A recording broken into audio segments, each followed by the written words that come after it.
Uus nädal on, mul on külmkapp tühi, nii et lähme Costcosse.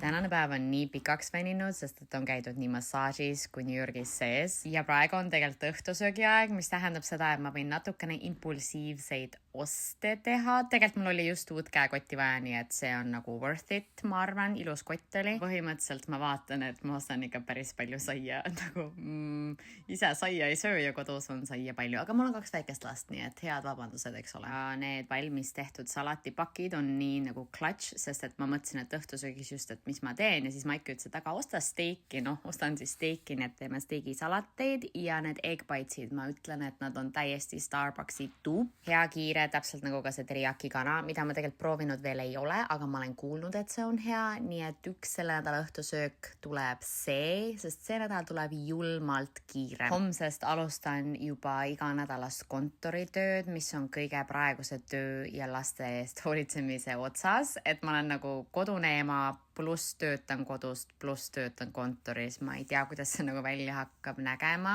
aga me Maigiga mõtlesime, et küll me hakkama saame. Eriti kuna see nädal võtsin natukene aega, et majapidamist selle jaoks ette valmistada ja tegin natukene eeltööd juba ära kodust ka. Aga see selleks, kokku läks see kord 485 ja 89 senti. No polnudki nii hull, nüüd lähme võtame bensu ka. Väike Tetrise käru ärapanek ja minu meelest on lahe, et Costco's ei ole üldse vahet, mis poole peal sa pargid, nad ikka saavad sind tankida ja tuli kokku 26,62.